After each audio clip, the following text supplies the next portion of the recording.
That's right. That's why. Okay. Oh, First that's 15 becomes difficult. yeah. It may finally be put forward as a solution that the perceived individual and It the may find. perceived universe. It may finally be put forward as a solution that the percipient individual and the perceived universe are unreal, but Maya, by imposing itself on Brahman, acquires a certain reality, and that reality lends itself to the individual and to its experience in the cosmic illusion, which endures so long as it is subject to the illusion. But again, for whom is the experience valid? The reality acquired while it endures. And for whom does it cease by liberation, extinction, or withdrawal? For an illusory, unreal being cannot put on reality and suffer from a real bondage or escape from it by a real act of evasion or self extinction. Can only seem to some real self or being to exist. But in that case, this real self must in some way or in some degree have become subject to Maya. It must either be the consciousness of Brahman that projects itself into a world of Maya and issues from Maya, or it must be the being of Brahman that put forth something of itself, its reality into Maya, and withdraws it again from Maya. Or what again is this Maya that imposes itself on Brahman? From where does it come if it is not already in Brahman?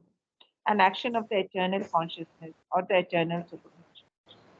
It is only if a being or a consciousness of the reality undergoes the consequences of the illusion that the cycles of the illusion can put on any reality or have any except as a dance of phanta- phantasmagoric marionette with which the eternal amuses himself, a puppet show in time.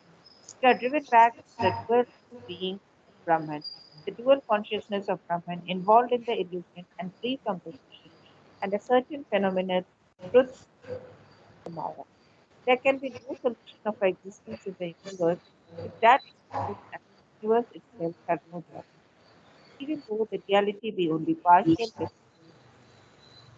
what can be the reality of an original, universal, and fundamentally baseless?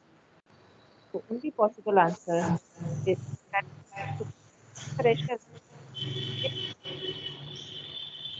unimaginable. Yeah. Archana, your internet connection is quite Is defective.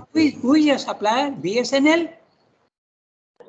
no, Rangada, I am with the ashram, the Oh, oh, Sandeepan and all they give na that one.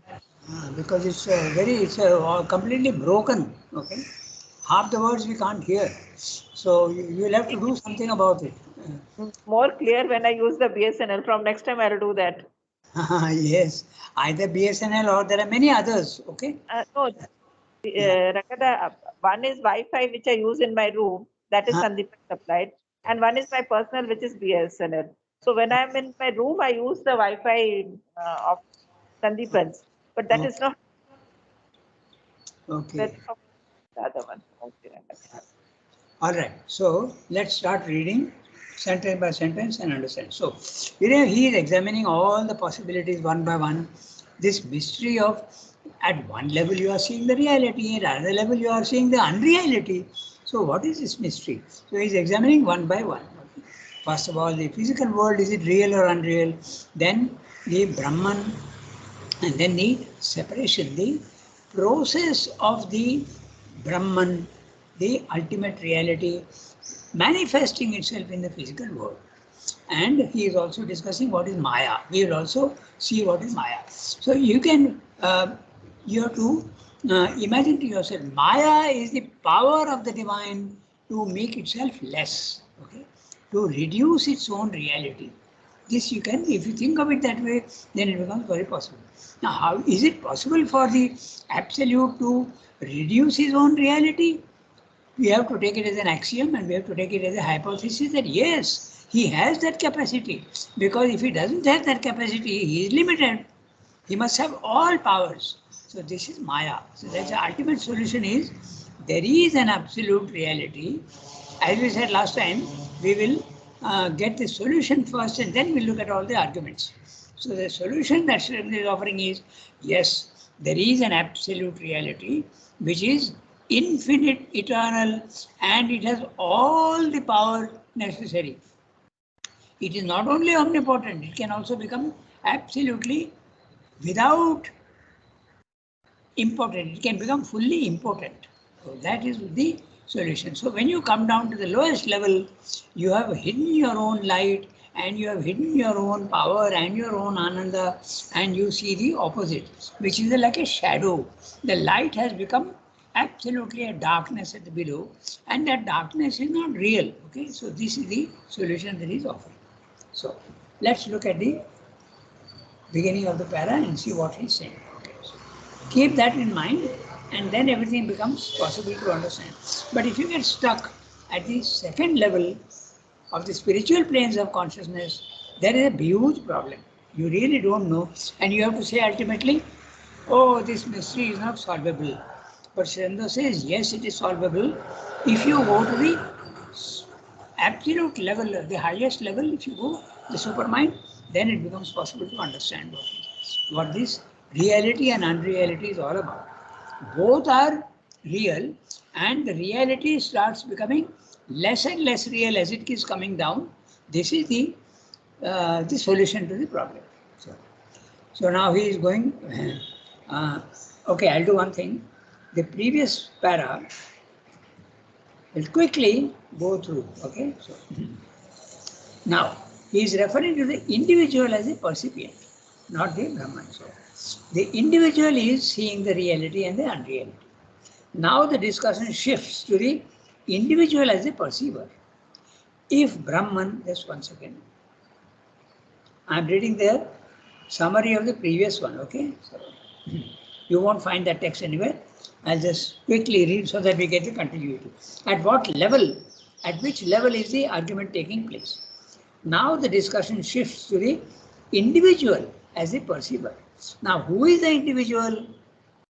He can be the body, mind, life, or he can be the soul. There are two things. So he is keeping it for the time being a little vague. When we think of ourselves as an individual, we don't question whether we are body, mind, life, or we are the soul. We think of ourselves as this is me. So let's keep it at that and then proceed. So the discussion now shifts to the individual as the perceiver. If Brahman is not the percipient, then it must be the individual. But the individual is created by nature, and nature being illusion at the lowest level, individual is unreal too. Then we must look at the larger picture and see that this is no solution. There are too many threads that are hanging, unconnected, and need linking. See previous para where he says that what about all the liberation and the suffering and all? How can you say there is no suffering? It is so intense and so convincing that you can't dismiss suffering. Okay, so this is, see previous para. In short, worldly existence becomes meaningless without purpose and aim if you say that the physical world is unreal. Bondage and salvation become absolutely useless discussions if you say the physical world is unreal. Because if it is unreal, where is the question of arguing? Okay, it doesn't even exist. So let's see what Sri is saying. Now we continue with the just one second. Now a counter argument would say, with a less rigid stand, that Brahman enters the field of nature as the individual. So you are slightly now looking at another thing. It is not the individual who is saying, because the individual is part of the, this is argument as presented by not Sri Aurobindo but by the others. He is going on looking at all the other arguments. But now that argument could also, the one who is arguing with Sri Aurobindo could say, wait, I've got another solution. That solution is that it is the Brahman only who is entering the field of nature. He is coming and making himself less, and this is a less rigid stand. The Mayavadin and the Buddhist stand is that there is only one reality, and that is fixed. So now Sri Aurobindo says we'll have to look at the other picture where it is not that rigid and not that fixed. Brahman has the power to make himself less and enter into the field of nature, into the physical world as an individual. So in other words, the individual himself is part nature and part Brahman. Your soul is Brahman and your body, mind, life is nature, which is ultimately unreal. It disappears. Okay. That's what he's examining now as an individual. Even while remaining transcendent and completely unattached and free from the illusion world, he can therefore release himself from the individual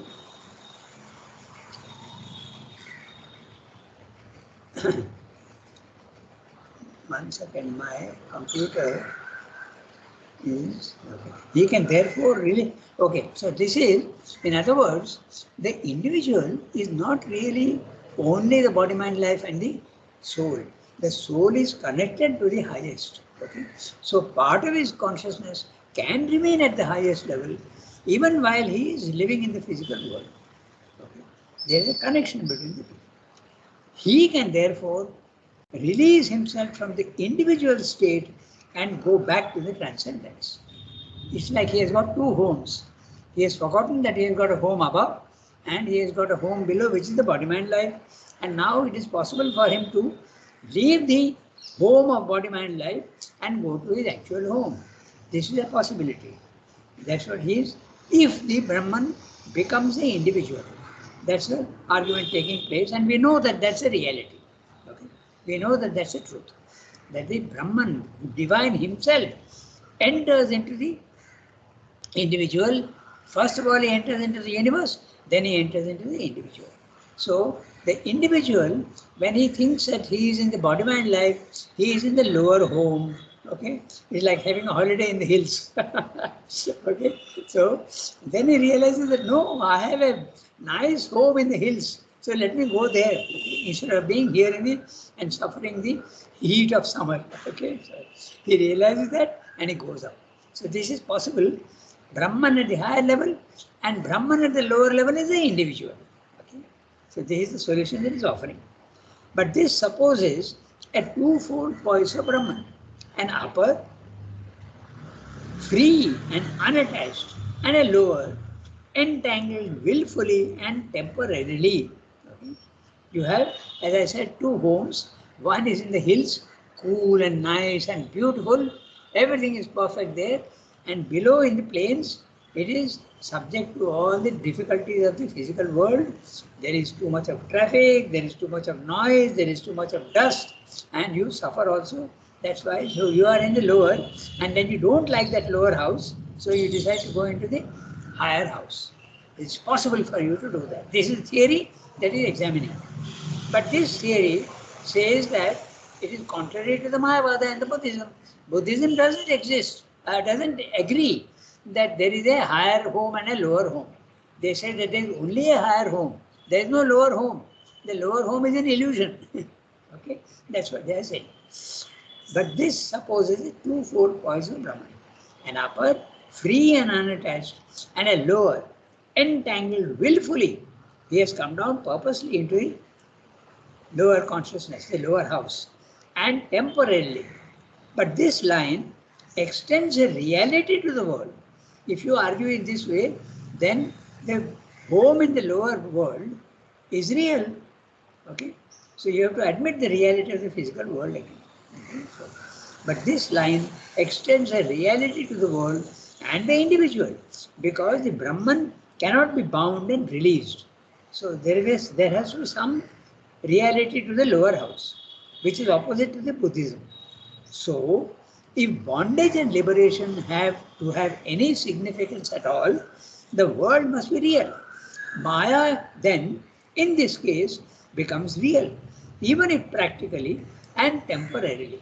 This is what the Shankaran philosophy states, that there is a reality, what he calls the Paramarthic reality, the supreme reality, Paramartha. And there is also a Vyavaharika Satta. That means to say a practical truth. And the practical truth is of a lesser reality than the higher reality. Okay? So this is finally what we come to. And can we accept this? So they will say yes. It's the most plausible and the most acceptable explanation of seeing the reality and the unreality at different levels. Okay? So, and temporarily. Now, but this contradicts our examination of the case that the world is illusion. If again an answer is made that the individual is unreal and it's the Brahman who withdraws from a reflected image in the mirror of nature, we may challenge it by saying that a mere reflection image in the deceptive mirror of nature cannot be subject to bondage and liberation. So he is examining further. He is saying that the Mayavadan will tell you that the individual is only a reflection. You are saying that if the world is unreal, then a liberation, a bondage and a liberation is not possible, you are saying. But I am telling you that the lower is the reflection in the mirror, and the reflection is a sort of half reality. So you have to accept that. That's the argument being given. Now, Srimdo's counter argument is that, okay, fine, I agree that it is half real because the reflection is half real. But the half real cannot be bound. There is a bondage and the liberation. Neither can the image in the mirror be released. It doesn't have a will of its own. So I have to reject this idea. So this is what he's saying. Even if the reflection is conscious of itself, whose consciousness are we referring to that gets liberated? That's what he's saying. Again, we are back to the dual consciousness of the Brahman. So it's only the real consciousness is only in the Brahman. The reflection in the mirror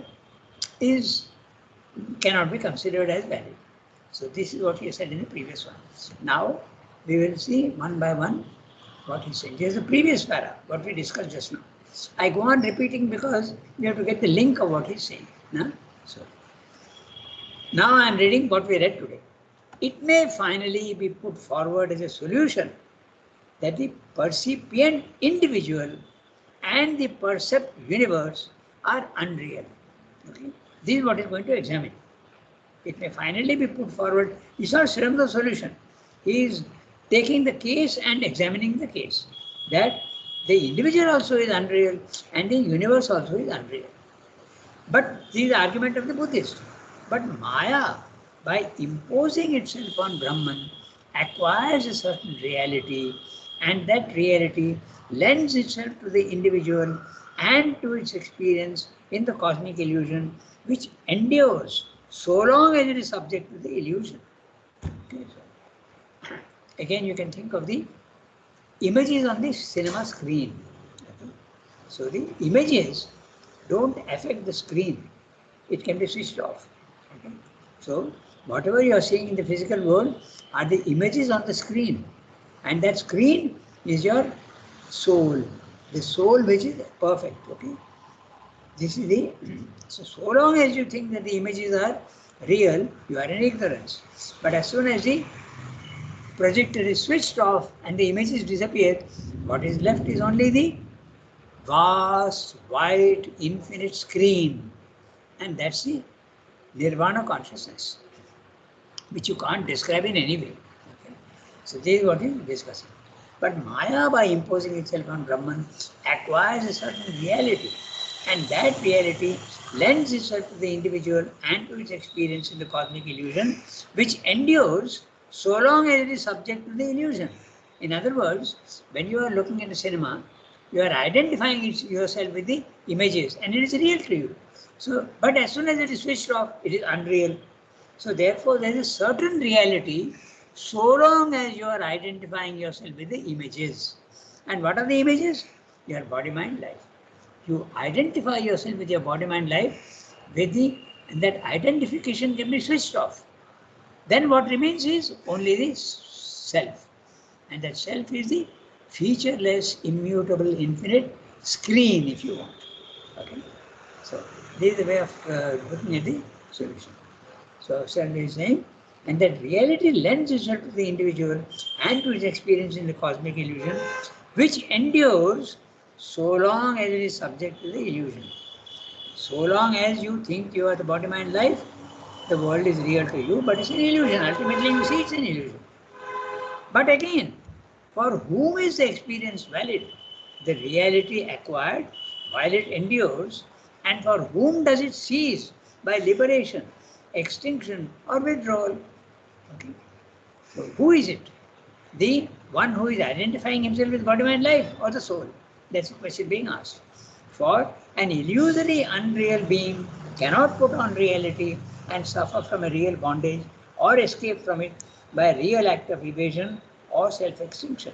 It can only seem to some real self or being to exist. But in that case, this real self must in some way or in some degree have become subject to Maya. Because it has, the Brahman has become the soul, individual soul. The supreme soul has become the individual soul, and it's not the individual who is experiencing this, but the individual soul which has subjected itself to the Maya. And what is the Maya? The power of diminishing itself. It has blinded itself. It has handcuffed itself and put itself into a prison of darkness. This is what Swami is saying. So, you see, so you have to admit that the divine has the power to bind himself down.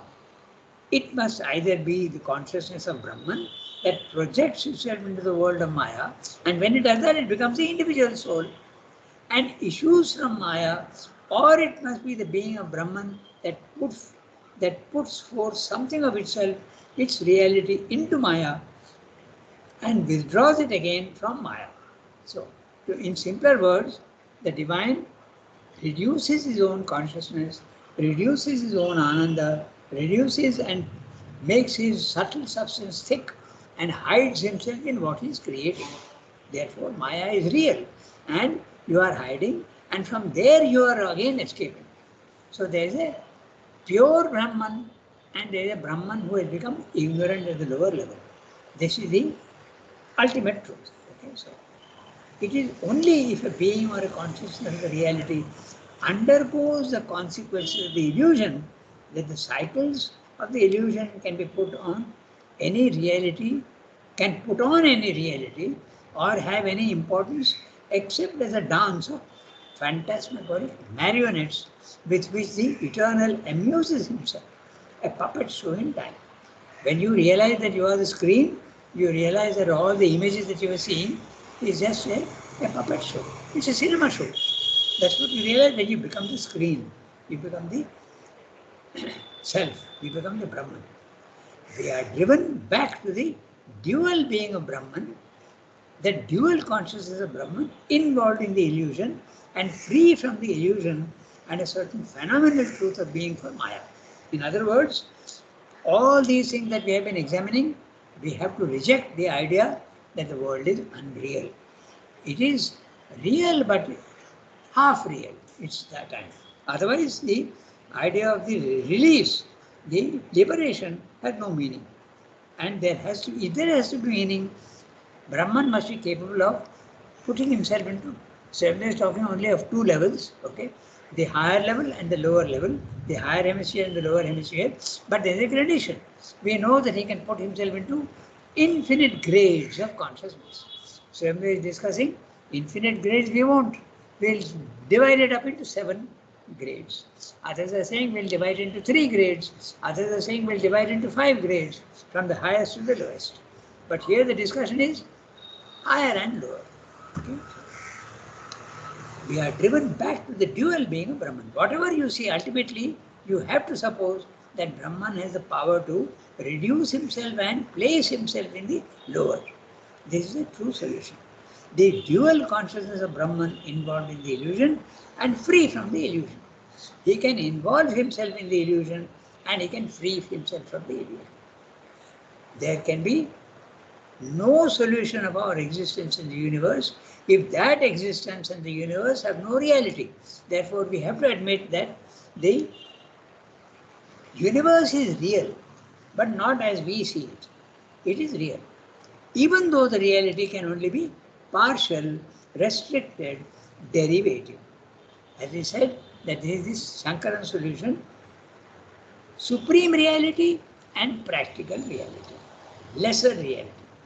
But what can be the reality of an original, universal and fundamentally baseless illusion? The only possible answer is there is a supra-rational mystery. inexplicable and ineffable, anirvachaniya. So, if you are at the spiritual levels of consciousness, you cannot solve the problem. There is a problem, but it cannot be solved. So, this is what he is saying. We have 15 minutes more, so we can take the next one. Okay? As I said, if you go on into the arguments, it becomes quite difficult. So let us satisfy ourselves with only. Any of you want to go into the arguments? Welcome. Okay, you go very carefully, and very interesting discussion, and there is full of logic. No? So, but if you want to get the truth according to Sri Aurobindo, it is fairly simple. There is a supreme reality who manifests himself in the physical world by reducing himself. We have seen that manifestation implies limitation and making itself less. Okay, that we have seen. Manifestation necessarily implies limitation. Again, to understand that statement, we go back to the idea of the huge amount of clay that is there, and pots and pans are all inherent in it, but they are not yet manifested. So if I have to manifest the possibilities of that clay, I have to take a little bit and give it a shape. This little bit and giving it a shape is what Maya is. Maya is the capacity of the divine to make forms of the formless, to make the infinite into finite forms. This is the Maya.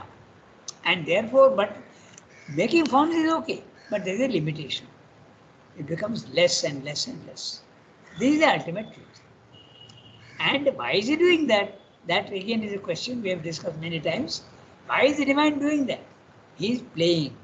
He is himself amusing himself with a puppet show in time. So you can challenge that and say, good God, does the divine need a puppet show to enjoy himself? So this is something that we can't understand at the mental level. But if you go to the higher level, you can understand that. Why not? Enjoyment is valid. Isn't Ananda one of the aspects of the Satchidananda? So who says that the divine should not enjoy himself? So he has the power to enjoy himself. Okay, so Jasmine, you can read the next one. No? You wanted to read the first one, but so there are, however, two possible replies. So again, the argument goes on. Okay? So Srimda is saying, now we have to consider that the Brahman has got possibility of two statuses, a higher and a lower. Now the Buddhist or the Mayavadan is not going to give up so easily. He will counter that argument also. That's what Srimda is going to discuss. Okay, so let's read that. Jasmine? There Right. are, however, two possible replies to the difficulty. If we get rid of the idea of absolute unreality and admit a qualification or compromise, a basis can be created for a subjective illusion consciousness which is yet part of the being. If we accept in the sense of an illusionary subjective world awareness the account of sleep and dream creation given to us in the Upanishads. For the affirmation, there is that Brahman as self is fourfold. The self is Brahman, and all that is the Brahman. All that is the self, seen by the self in four states of its being. In the pure self station, neither consciousness nor unconsciousness, as we conceive it, can be affirmed about Brahman. It is a state of superconscious absorbed in its self existence. In a self silence or a self ecstasy, or else, it is the status of a free superconscious containing or basing everything but involved in nothing. But there is also a luminous state of the sleep self, a massed consciousness, which is the origin of cosmic existence. This state of deep sleep, in which yet There is the presence of an omnipotent intelligence, is the seed state or causal condition from which emerges the cosmos. This and the dream self, which is the continent of all subtle, subjective, or supraphysical experience, and the self of waking, which is the support of all physical experience, can be taken as the whole field of Maya. As a man in deep sleep passes into dreams in which he experiences self constructed, unstable structures of name, form, relation, happenings, and in the waking state externalizes himself in the more apparently stable but yet transient structures of the physical consciousness. So the self develops out of a state of masked consciousness, its subjective and its objective cosmic experience. But the waking state is not a true waking from this original and causal sleep. It is only a full emergence into a gross external and objective sense of the positive reality of objects of consciousness as opposed to the subtle subjective dream awareness of those objects. The true waking is a withdrawal from the both objective and subjective consciousness and from the masked causal intelligence into the superconscious superior to all consciousness. For all consciousness and all unconsciousness is Maya. Here we may Maya is real because it is the self's experience of the self. Something of the self enters into it, is affected by its happenings because it accepts them, believes in them. They are to it real experiences, creations out of its conscious being. But it is unreal because it is a sleep state, a dream state, and eventually transient waking state, not the true state of the superconscious reality. Here, there is no actual dichotomy of being itself, but there is a multiplicity of status of one being. There is no original dual consciousness implying a will in the untreated to create illusionary things out of non existence. But there is one being in state of superconscience or consciousness, each with its own nature of self experience. But the lower states, although they have a reality, are yet qualified by a building and seeing of subjective self construction, which are not the real. The one self sees itself as many. But this multiple existence is subjective. It has a multiplicity of its states of consciousness. But this multiplicity also is subjective. There is a reality of subjective experience of a real being, but no objective universe. Okay. So now he is discussing the other aspect that he has spoken of a double status of supermind, but now he is giving the Upanishadic statement of the that this supreme reality can have a fourfold status. Okay, that's the waking state, the sleep state, the dream state, and the deep sleep state. And there is a fourth which is beyond that and which cannot be expressed at all. So this gradation that we have been speaking about, this is what he is discussing here. There is a gradation. This is the other reply of the Advaitin Mayavadin. They say that no, there is a gradation.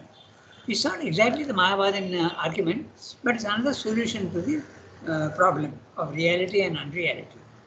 So this is what he's saying. What we can do is 28. We have 7 minutes. So first of all, we will grasp the essence of what he's saying. Okay. So I will summarize it for you, and then next time we can go more into detail because it's an argument again and logic is there. So 1 second.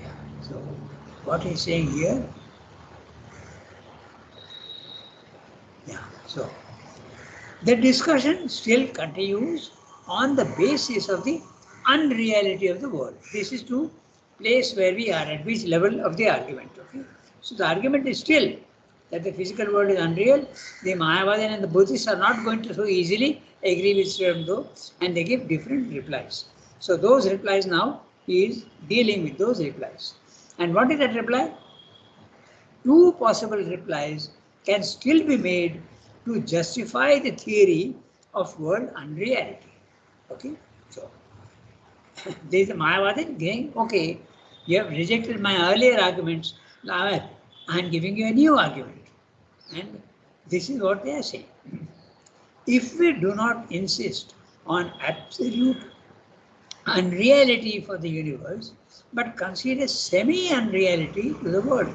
So the Buddhist is saying, or rather not the Buddhist but the Mayavadin. Buddhist is very clear, the world is completely unreal. So Mayavadin says, the Advaita philosophy, there is another solution given, that okay, you say that the physical world is not absolutely unreal, but now I am saying, please consider the solution where it is semi-real and semi-unreal.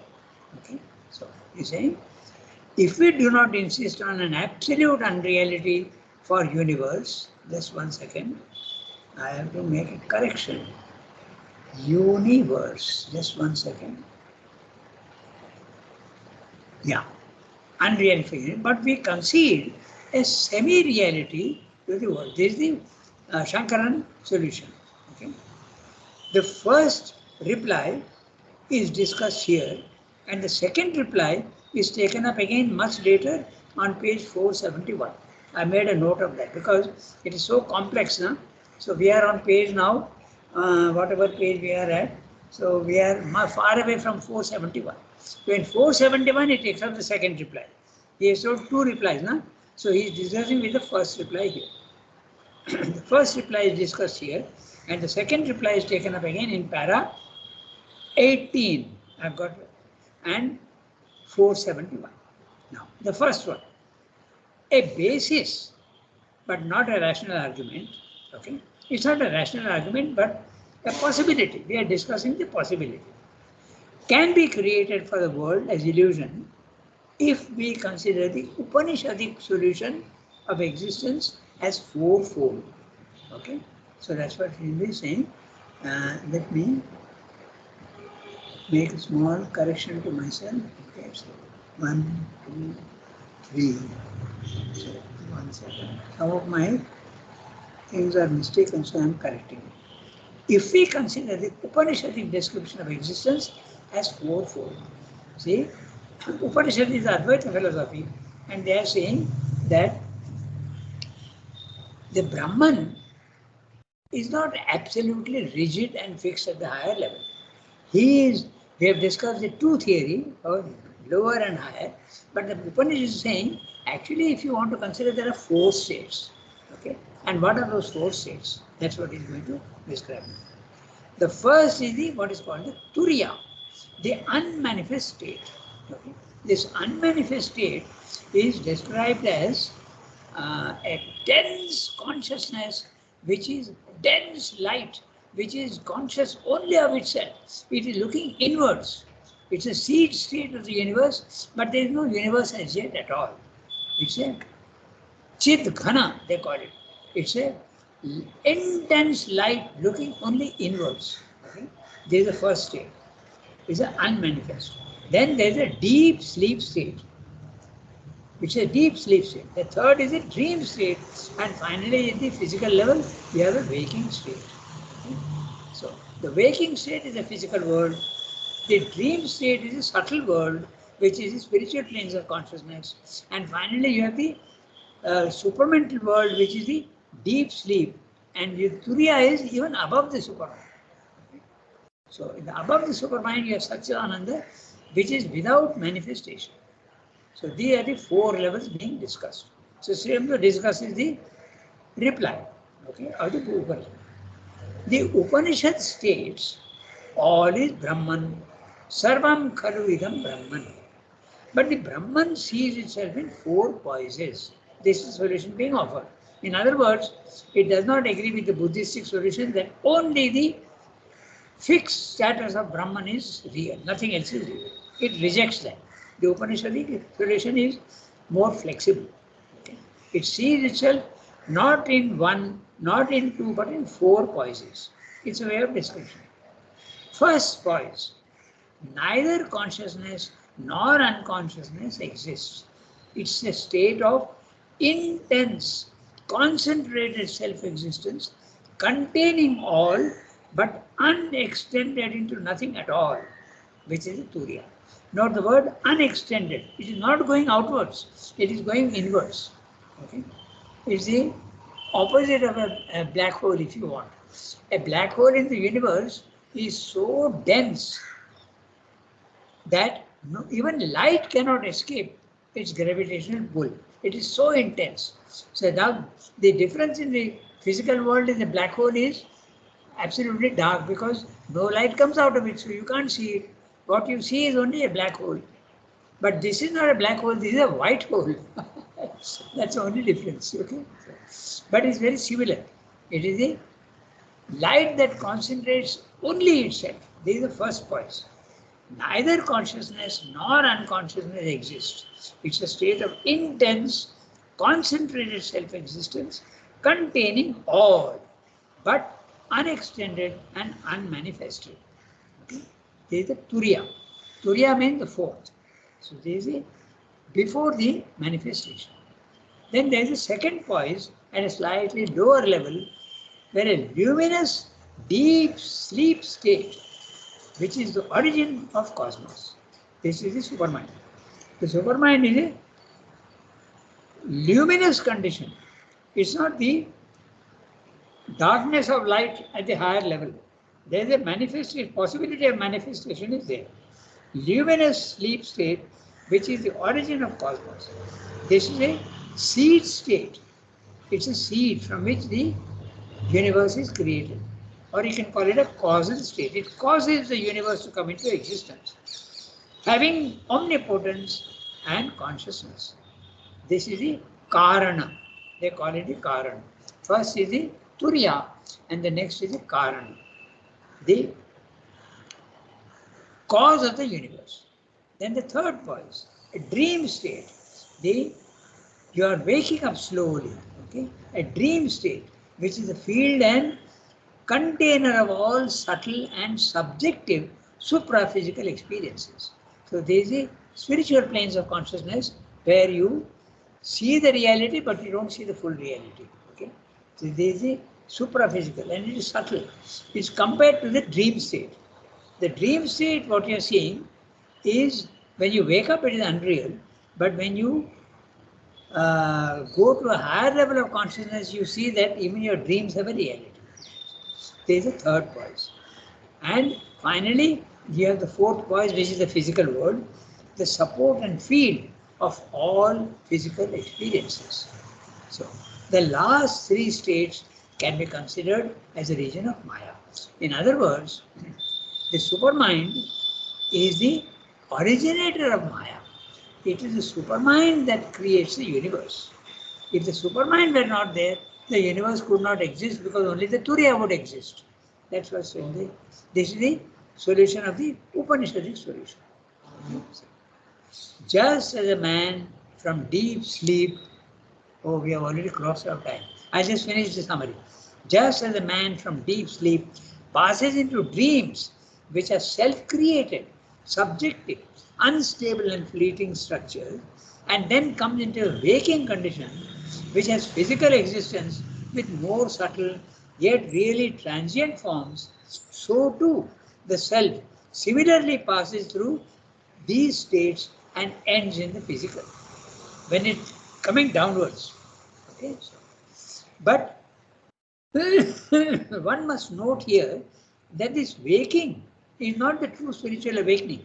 It's only a passing into a physical state of solid, stable, objective construction as opposed to the world of subtle, unstable, subtle imagined forms.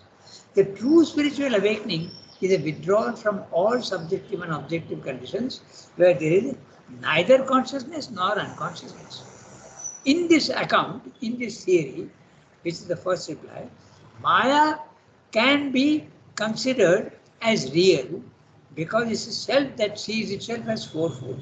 So all these conditions can be seen as real, even if Maya is unreal, because it is sleep and dream and transient waking. In this case, there is no clear-cut dichotomy as in the other case which we have considered. The dichotomy is where there is only two states, a reality and an unreality. So this is solution which is slightly different. Okay?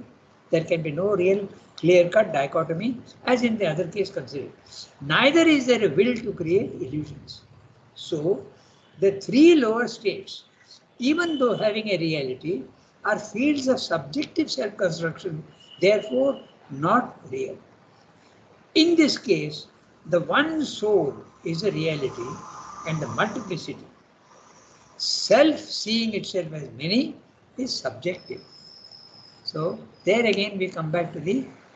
This is Srendu's final assessment, but we have to stop here today. We have already gone 5 minutes beyond our time. So we stop here and we'll take it up next time. So we'll redo this para. So Sunki, please note that we will, yeah. Okay, so we have to redo this para. Yes. Yeah. I read out Merci only. beaucoup. Okay. Thank you, Rangada. Bye, Purnama. So, Sunki, Yes. redo. There are, however, two possible solutions on page 466. 466. 466. Redo. Okay. There are, Mm-hmm. there are. Okay. Yes. Everybody, have a nice day. Thank you, Rangada.